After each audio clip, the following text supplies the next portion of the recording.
Be me, 42 years old, single, live alone in a pretty nice apartment in Portland. Never really prioritized relationships, always felt like I had time, you know? Career came first, independence came first, building myself came first, dating here and there over the years, but nothing serious, nobody who really got it. Wake up one Tuesday morning scrolling through data aggregation sites for work, stumble across this demographic report about international travel patterns among American men aged 25 to 50. Something weird catches my eye in the footnotes.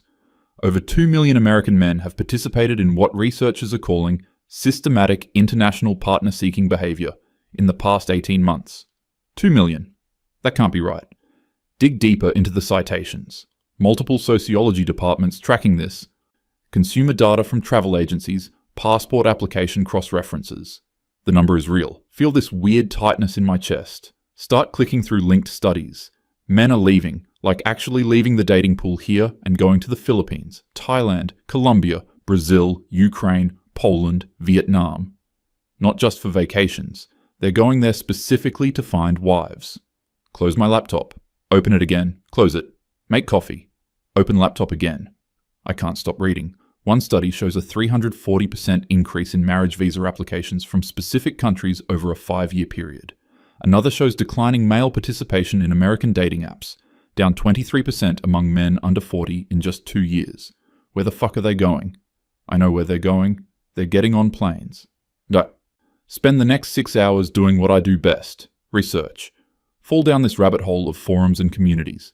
These guys have whole networks, detailed guides, country comparisons, cost breakdowns.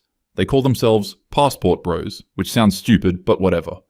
Reading these posts is like entering another dimension. One guy writes, spent $3,000 on dates in 6 months in Chicago, got ghosted or friend-zoned every time. Flew to Medellin for 2 weeks, spent $2,000 total, met Maria, who actually cares if I had a good day at work, getting engaged next month. Another, American women my age only want 6 figures and 6 feet and 6-pack. I'm 5'9" and make $65,000 as a teacher. In Poland, I'm considered a catch. I'm marrying Kasia in the spring. Hundreds of these stories. Thousands. They're comparing notes on which countries have women who haven't been ruined by feminism yet. That phrase keeps coming up. Ruined by feminism. My feminism. Feel my face getting hot. These men are talking about us. About American women. About me? Like we're defective products. Keep scrolling because I hate myself apparently. Find this massive thread analyzing marriage success rates. Marriages between American men and foreign women have lower divorce rates according to their data. They've got charts. They're using our tools, statistical analysis, demographic modeling. One guy wrote this whole thing about how he spent his 20s being told to be sensitive, to be emotionally available, to support women's careers, to split everything equally. Then he says he did all that and got treated like he was invisible. Says the women he dated talked about him like he was a placeholder until someone better came along. Went to Vietnam, met a woman who actually appreciated him. His words, she doesn't make more money than me and doesn't care. She doesn't keep a running tally of who did what. She doesn't have a list of requirements I need to meet. She just likes me for me. Want to argue with my screen. Want to explain all the reasons this is problematic. But I'm alone in my apartment and nobody's here. Think about my last date 3 months ago. Met him on Hinge. He seemed okay. Software developer, decent job. Spent the whole dinner kind of mentally checking boxes. Does he make enough? Is he ambitious enough? Does he support the right causes? Will he do equal childcare if we ever got that far? There was no second date. He texted something polite about not feeling a connection. I didn't really care. Did I care? Shake it off. This is stupid. I'm getting derailed by manosphere bullshit. These men are just bitter because they can't handle equal partnerships. But that number keeps floating in my head. 2 million. That's not a fringe movement. That's a demographic shift. Look up marriage rates in the US for my age group. Women 40 to 44, never married, 23% in 2023 versus 9% in 1980. It's not just me. Birth rates below replacement level since 2007.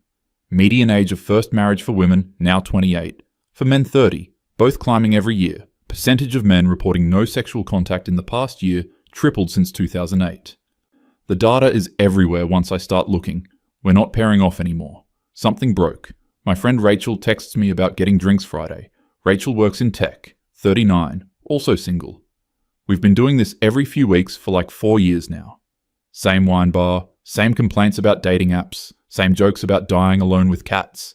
Except I don't have cats because I'm allergic, and that seems relevant somehow.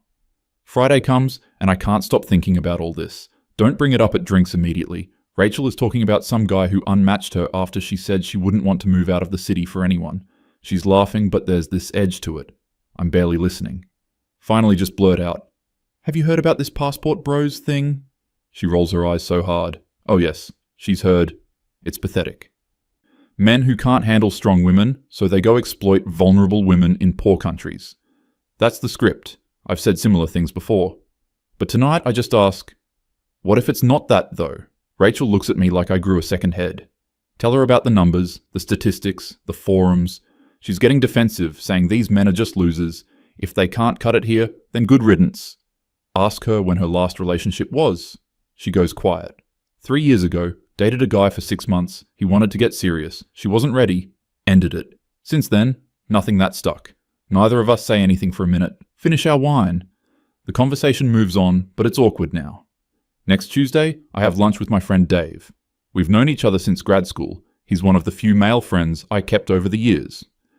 Dave's 44, divorced 4 years ago, has a 10-year-old daughter. He's been single since the divorce. We usually keep it light, but I'm still stuck on this whole thing. Ask him straight up. Would you ever do the passport bro thing? He almost chokes on his sandwich, laughs uncomfortably, says no, that's not his scene. But then he goes quiet. Finally says, I get it though. I must make a face because he puts his hands up, all defensive. Explains that dating at our age as a man is brutal in ways I might not see. Says he makes okay money, but not great money. He's in decent shape, but has a dad bod. He's got the kid every other week. Most women he meets on apps are either way out of his league and know it, or have such specific requirements he doesn't check enough boxes. He went on a date with a woman last year who asked him in the first 15 minutes what his retirement portfolio looked like and if he owned or rented. Another woman seemed great until she found out his daughter goes to public school instead of private, suddenly got cold. I'm listening but also getting annoyed. Tell him women have to be careful, we have to think practically. We can't just go off feelings. He nods along, then asks, but do you ever just enjoy spending time with someone, or is it always an evaluation? That hits different than I want it to. I don't answer. He keeps going. Says a buddy of his from college just married a woman from Brazil he met through some social group down there. His buddy is apparently super happy, she's happy. They're planning a family. Dave saw them recently and said he hadn't seen his friend smile like that in years. Tells me, the guy's not rich, he's not 6 feet tall, he's just a normal dude, but she treats him like he's won the lottery, and he treats her the same way. They're just happy to have found each other. Ask what she gets out of it, trying not to sound accusatory. Dave says she gets a stable husband who adores her, a path to citizenship and a better economic situation. A guy who values family the way she does. Puts it like this. It's transactional in some ways, sure, but isn't all dating kind of transactional now? At least they're honest about what they want. We're both quiet. He changes the subject to work stuff. Lunch ends weird. I'm thinking about that word, transactional. Every relationship guide, every article I've read in the last decade has been about knowing your worth, having standards, not settling. But when did standards become spreadsheets? Get home and fall back into the forums. Find this section where foreign women talk about why they prefer American men. A woman from the Philippines wrote about how men in her country often expect wives to do everything while they drink with friends. American husband helps with housework, is faithful, shares finances openly, treats her as a partner. She's genuinely grateful. Woman from Ukraine talks about economic stability, safety, a man who doesn't drink himself unconscious every weekend. Colombian woman says her American husband is nerdy and awkward, but kind and consistent, better than the machismo culture she grew up with. These women aren't victims. They're making strategic choices, same as anyone. Feel this weird cognitive dissonance happening. I've spent years advocating for women's choice, women's agency, but somehow, when women choose traditional arrangements, I want to call them brainwashed. Keep scrolling. Find a comment from a Polish woman married to an American. Western women spent 50 years winning the right not to need men, then act surprised when men stop trying to be needed. I choose different. I like when my husband feels necessary. He likes when I appreciate him for it. We are both happy with our choice. Close the laptop hard enough that I worry I cracked the screen. This is bullshit. They don't get it. We fought for equality, for independence, for the right not to be property. but I'm 42 and I'm alone, and 2 million men are getting on planes. Thursday, I have this non-profit networking event. Don't want to go, but it's important for work. Dragging myself through small talk with a drink, I'm nursing too slowly. Notice this group of 3 guys in their 30s at the hotel bar. Not part of the event, they've got luggage. They're talking loud enough that I can hear them. One says, "First time to Bangkok, I'm nervous as hell." Another laughs. "Don't be. Just be yourself, be respectful. The cultural difference makes everything easier." Third guy. "My cousin met his wife in Pattaya 3 years ago. They've got a baby now. He's never been happier. Used to be miserable dating in Seattle." They keep talking logistics, which areas to stay in, how to avoid scams, which apps to use. One mentions he's been learning basic Thai phrases. They seem excited, normal guys, not creeps, just regular men talking about meeting women. One of them notices me looking, raises his glass slightly, friendly. I look away fast, feel embarrassed for eavesdropping, feel angry at being embarrassed, feel confused about feeling angry. Leave early. At the airport, I saw them again while waiting for my own flight home. They were at the gate for a flight to Taiwan. Actually Taiwan, not Bangkok, I misheard earlier, laughing about something, looking at one of their phones. They looked hopeful. When's the last time I felt hopeful about dating? Can't remember. Get home Friday night. Rachel texts about the feminist group thing. Oh fuck, I forgot. There's this monthly meetup of women from various advocacy and non-profit backgrounds. We talk about policy, campaigns, supporting each other professionally. It's usually inspiring. Show up Saturday morning at Dana's house. There's coffee and pastries, about 12 of us. Ages range from late 20s to mid-50s. Dana starts by asking if anyone has topics to discuss. Someone brings up the passport bros thing. The room immediately gets tense. Everyone has apparently been seeing the articles, the videos, the discourse. Maria, who's 33 and works in immigration law, calls it human trafficking with extra steps. Jennifer, 56, divorced twice, says men have always run away when women demand equality. This is just the new version. Someone else brings up mail-order bride history, power imbalances, exploitation. All valid points. Things I've thought. But then Amy speaks up. Amy is 29, younger than most of us, works in social services. She says quietly, "My brother just got engaged to a woman from the Philippines." Room goes silent. Amy continues. "He's a good guy. He's not a creep. He just kept getting rejected here for not making enough money or not being tall enough. He's 5'6" and works as a paralegal. He met Leah through a church group when he was doing missionary work there 2 years ago. She's educated. She's got a nursing degree. They're actually perfect for each other. And I've never seen him this happy." Dinah tries to redirect. "That's different though. That's organic." Amy shakes her head. "Is it? He went there partly because he'd heard Filipino culture values family and faith over income brackets. That's still intentional. And honestly, watching them together made me realize how much I've been treating dates like job interviews." She's almost crying. Says she's been single 4 years despite really wanting a relationship. Admits she's rejected guys for things like having an Android phone or not knowing the right restaurants. The room doesn't know what to do with this. Rachel jumps in about maintaining standards. Argument breaks out. Half the room saying we can't compromise feminist values for male comfort. Other half getting quiet and reflective. Jennifer finally says, "I'm 56, my youngest is graduating college. I've been single 8 years. I've had sex twice in that time. I lie awake wondering if I'll die alone. And yes, I have my freedom and my career, but some nights that feels like the expensive meal I'm eating by myself." Nobody speaks. She continues. "Maybe we won the argument, but lost something else. I don't know. I'm just tired." Meeting kind of falls apart after that. We drift into smaller conversations. Leave feeling worse than when I arrived. Spend the weekend doing more research I can't stop myself from doing. Find academic papers on marriage market dynamics. One economist described it as a coordination failure. Women's educational and economic gains happened faster than cultural adaptation. Women now outpace men in college degrees, compete equally in many career fields. But mate selection preferences haven't evolved at the same rate. Women still prefer partners with equal or greater educational and economic status. Creates a mathematical problem at the top of the distribution. Successful women chasing even more successful men. Average men falling out of consideration. Those men eventually stop participating or look elsewhere. It's not malice, it's just math. Read another study on relationship satisfaction. Couples with more traditional gender role divisions report higher satisfaction in some metrics. Not because oppression is good or whatever, but because role clarity reduces conflict and increases appreciation. When everything is negotiated, nothing is given freely. Think about my parents, married 44 years. Mum worked part-time, dad was primary earner. She did more housework, he did more yard work and maintenance. Was it equal? No. Were they happy? Yeah, mostly. They still hold hands. I've always seen their marriage as what I was supposed to improve on, but I'm alone and they're together. Monday at work, I can barely focus, keep thinking about all of it. The numbers, the forums, the airport guys, Jennifer's face. My coworker Mark asks if I'm okay. Just say I'm tired. He's 38, engaged to a woman from Poland he met while studying abroad years ago.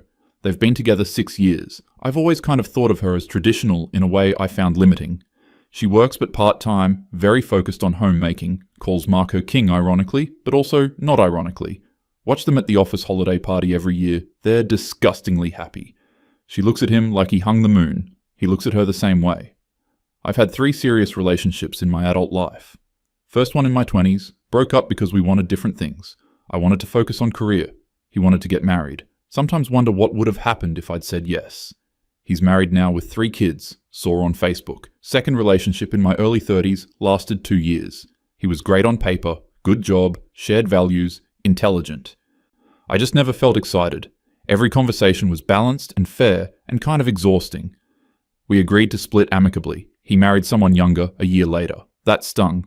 Third relationship, mid-30s, the one I thought might be it. He was ambitious, driven. We challenged each other, also fought constantly. He said I was never satisfied, always moving the goalposts. I said he was defensive and couldn't handle a strong woman. Ended badly. He's also married now. I'm the common denominator in all these failures. That thought hits me at my desk, and I have to go to the bathroom, sit in the stall, and just breathe. I'm 42. Statistically, my chances of getting married now are below 10%. Having biological children, basically 0. This is fine. I chose this. Career and independence matter. But did I choose it? Or did I just keep choosing not to compromise until there was nothing left to choose from? Go back to my desk. Pull up one of those forums again on my phone. There's a post from a guy talking about his first month married to his wife from Vietnam. He writes, I was told my whole life that wanting a woman who cooks and keeps house and values family over career made me a sexist. So I dated women who wanted everything split 50-50, who kept separate finances, who made me feel like I was always one mistake away from being replaceable. I supported it because I thought that's what good men do. Then I met Lan, and she thanked me for working hard. She takes pride in our home. She asks my opinion and actually values it. I help with chores, and she helps with bills when needed, but we're not counting. We're just living. I didn't know I was allowed to want this. Close my phone. Think about what I want.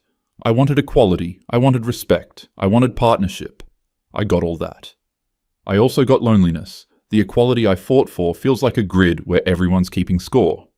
The respect I demanded sometimes feels like distance. The partnership I envisioned looks like 2 people running parallel races, never quite together. Maybe that works for some people. It's not working for me. But what's the alternative? Give up everything I believe in? Pretend the last 50 years of feminism were wrong? That's not it either. Tuesday night, I call my mom. Don't even know what I'm looking for. We chat about normal stuff, then I just ask, were you happy? Like with your life choices? With dad? All of it? She's quiet for a second, says, that's a big question, honey. Tell her I'm just thinking about stuff. She knows me too well. This about you being single? Yeah. She sighs, not unkindly. Tells me, I was happy. I am happy. Your father and I built a good life. I didn't have the career options you have. And yes, sometimes I wondered what I could have done. But I also had you kids and a partner I could count on and a life that felt full. Asks me if my life feels full. I don't answer. She continues. You were always so determined to do everything different, to not need anyone. And I admired that, still do. But sweetheart, not needing people and not wanting people are different things. We talk a little more. I cry a little after we hang up. Spend Wednesday night doing something I haven't done in months. Actually try on the dating apps, swipe through profiles. Every man my age wants women 27 to 35. The ones who match with me, I can't find anything wrong with them, but also can't find anything exciting. Message a few. One guy seems normal, decent job, likes hiking. We message back and forth. He asks what I'm looking for. Type out partnership, equality, someone ambitious and emotionally intelligent. Delete it. What am I looking for? Don't actually know anymore. Just type, getting to know people, seeing what happens. He stops responding. Thursday I meet Dave for coffee. He can tell something's off. I just unload, tell him everything, the statistics, the research, the forum posts, the feminist meeting, all of it. He listens without interrupting. When I'm done, he asks, "What do you want me to say?" "Don't know." He leans back. "I can't tell you what to think, but I'll tell you what I see. You're brilliant and successful, and you've built this impressive life, and you're miserable. And the guys getting on planes to Bangkok or Medellin, they were also miserable. Everyone's fucking miserable because we created a system where nobody wins." Ask him what he means. He says, "Women wanted equality, but still wanted to feel pursued. Men were told to be sensitive, but also strong. Be ambitious, but not too focused on work. Earn money, but don't make it your identity. Split everything, but also take the lead. Nobody knows the rules anymore, so some guys opted out of the game entirely." Think about that. Ask, "So what, women should just go back to being submissive?" He shakes his head. "That's not what I'm saying. I'm saying maybe there's space between 1950s, housewife and whatever this is. Maybe relationships need some asymmetry to work. Not domination, but complementarity. Maybe trying to make everything equal all the time makes it impossible to just be together." We sit with that. He adds, "My buddy with the Brazilian wife, they're not equal in the way you'd measure it. She does more housework, he earns more money, but they're happy because they're not measuring. They appreciate what each person brings." I argue back, "But that only works until he decides to leave, and she's got no career, no options." Dave, "She's learning English, taking online classes. He supports that. She's not trapped. She's choosing her priorities, and he's choosing his. It's working for them." Don't have a response. We finish coffee. He says as we're leaving, "You don't have to have all the answers. You're allowed to want different things than you thought you wanted. Friday night, I'm alone in my apartment. Make myself dinner, pour wine, sit on my couch, pull up one more forum thread. Guy asking for advice on proposing to his girlfriend from Colombia. Dozens of responses congratulating him, giving tips, sharing their own stories. One comment, "These women don't expect perfection. They expect effort. They don't expect 6 figures. They expect stability. They don't expect a romance novel. They expect respect and commitment. And in return, they give the same. It's not complicated." Another, "I make $50,000 a year and I'm my wife's hero because I come home every night and care about her day and help plan our future. In the States, I was invisible unless I was a top earner. The math was impossible." Close my laptop. Look around my apartment. It's nice. It's mine. I owned every piece of furniture. It's also empty. Just me and my accomplishments. Think about the next 10 years. Same job probably. Maybe a promotion. Same apartment. Same wine bar, Fridays with Rachel. Same apps with worse odds. Same independence that feels more like isolation every year. Think about those men at the airport. They looked hopeful. When did I last feel hopeful? Realize I've been operating from fear for years. Fear of being used. Fear of losing independence. Fear of being seen as weak. Fear of choosing wrong. Built walls so high nobody could hurt me. Nobody could reach me either. Saturday morning, wake up and make a decision. Don't know what it means yet, but I know something has to change. Text Rachel, ask if she wants to talk for real. We meet up. I tell her everything I've been thinking. She's defensive at first, then she's quiet. Finally, she says, "I'm scared." Ask her what of. She says, "I'm scared I missed it. I'm scared I was so busy making sure I didn't settle that I ended up with nothing. I'm scared those guys are right about us." We both sit there, 2 successful, independent women in our late 30s and early 40s, both terrified we optimized ourselves out of love. Rachel asks, "So what do we do?" Don't have an answer. Maybe there isn't one. Maybe I spent so long fighting battles from my mother's generation that I didn't see my own. Maybe equality doesn't mean sameness. Maybe I can want partnership without it being weakness. Maybe those guys on the forums aren't all wrong, even if I don't like how they say it. Maybe the women choosing traditional arrangements aren't betraying feminism. Maybe choice means actually choosing, not just choosing what the ideology says is correct. Sunday I delete most of my dating apps. Keep one. Rewrite my profile. Take out the part about needing someone ambitious. Take out the requirements list I didn't know I was broadcasting. Just put, looking for genuine connection and someone to build something real with. I'm independent, but I'm tired of being alone. Let's see if we fit. Get a match within an hour. Guy named Tom, 44, engineer, divorced, has 2 kids. His profile says, "Not looking to play games, too old for that, want someone who wants to actually be a team." We message. Conversation flows easier than it has in years. He asks me to dinner. I say yes. Hang up and feel something unfamiliar. Hope, maybe. Or just openness. Don't know yet. But sitting in my apartment Sunday night, I think about those 2 million men. They're not the enemy. They're not even wrong exactly. They're just solving their problem while I've been denying mine. Think about the foreign women who chose traditional marriages. They're not victims. They're exercising agency differently than I would. That's allowed. Think about my feminist friends at that meeting. We're all so lonely. We won our independence, wondering now what it cost. Wonder if there's a synthesis somewhere. Some version where I don't give up myself, but also don't spend the rest of my life alone. Where I can be equal without keeping score. Where I can be strong without being closed off. Where I can want partnership without it being regression. Don't have answers. First time in my adult life, I'm admitting I don't have answers. Feel like I've been running a race nobody's winning. Maybe those guys getting on planes figured that out before I did. Maybe that's what's really unbearable about all this. Not that they're wrong, but that they might be right about some of it. And I spent so long being right that I forgot to be happy. My date with Tom is Thursday. Don't know if it'll go anywhere, but I'm trying something different. Going to listen more than I evaluate. Going to be open instead of testing. Going to stop treating it like a negotiation. 42 years old and finally learning what I should have known. Being strong doesn't mean being alone. Having standards doesn't mean having checklists. Independence is only valuable if you choose to share it with someone. Those men on the forums. They didn't outsmart me. They just wanted something different badly enough to go find it. I wanted to be right. Turns out being right is cold comfort. Sitting here Sunday night in my empty apartment that I'm so proud of. Wondering what I was trying to prove. And to who. Maybe that's the real breakdown. Not the statistics or the forums or the passport bros, but realizing I built exactly the life I thought I wanted. And it's not enough. And I don't know how to fix it. And neither does anyone else at those feminist meetings. We're all just sitting around watching men leave, telling each other we're better off, going home alone. Repeat next month, the math doesn't lie. 2 million men, and counting. Maybe they're not running from strong women. Maybe they're running towards something we forgot how to offer. Or forgot we were allowed to want to offer. Don't know. Just know I'm tired.